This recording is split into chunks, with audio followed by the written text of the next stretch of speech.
Reception. There is a reception after the reading.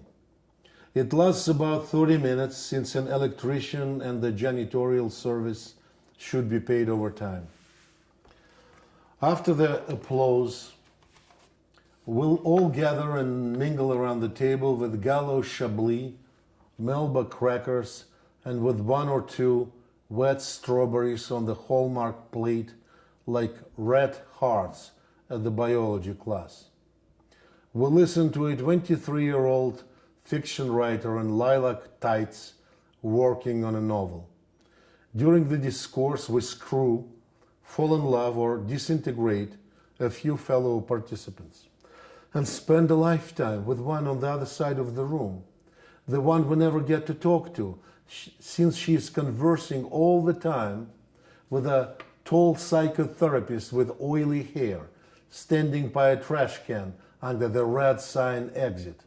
We ask, and not hearing the answer. Busy talking, we grow fibroids and nasal polyps and plan our lives for the next 20 years. As we talk, the weak spirit melts down in a plastic cup, freezing our fingertips. And by the time the room is habitable, the time is killed and the party is over. We walk out into the empty street, and the surrounding night invites us to our real world. Moonlight, wet sand, cold magnolia leaves calling of the freight train. Our own smell leading us back home where nobody waits, so we can play cards with dead relatives until someone comes and turns on the light.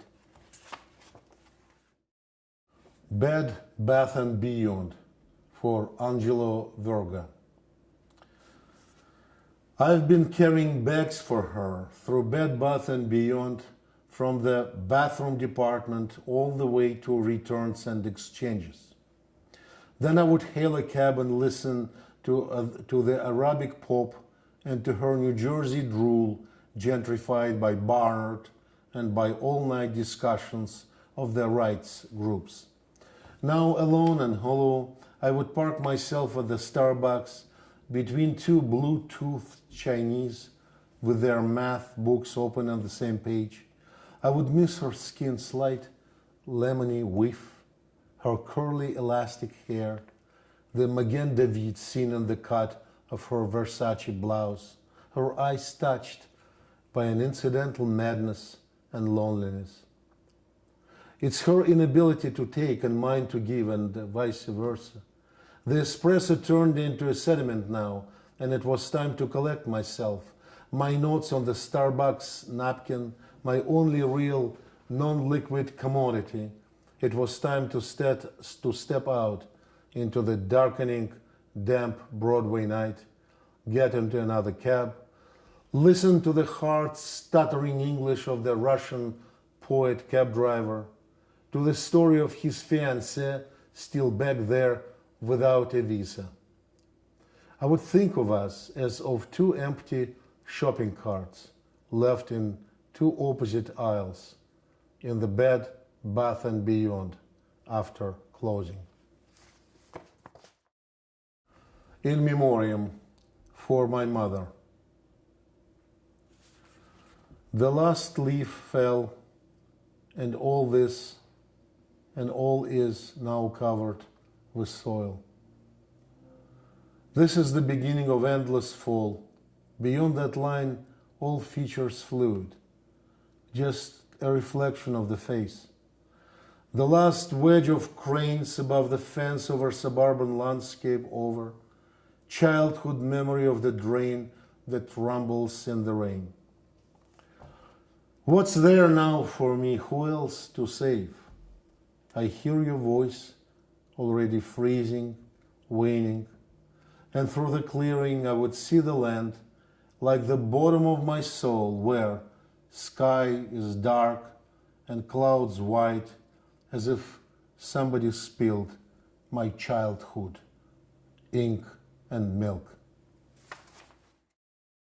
Holiday Inn, fed by dark vessels of ill-traveled interstate highways, a lone fort at the frontier of crystallizing fall, trinity of earth, sky, and ocean silently violated by slowly burning colors.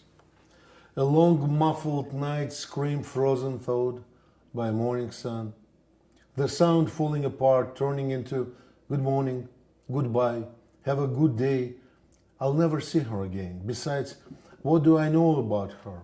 Almost everything, except for her last moment when only part of her would know who she really loved, how she spent her life by tagging along, punching in, checking out, looking up, rushing into, slowing down, smiling to, smoking away, filling in, signing up, getting the scoop, feeling lightheaded, leaning onto, sensing a void, giving away, breathing in, breathing out, asking for more, not believing, missing out, missing, being missed.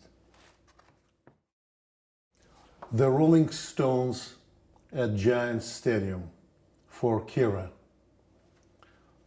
This time's heaven couldn't hold it anymore. It was pouring like hell, and we were dancing in the rain and steaming water in our raincoats, hoods up, 4 pocket-sized flasks smuggled inside our socks through 7 security checks.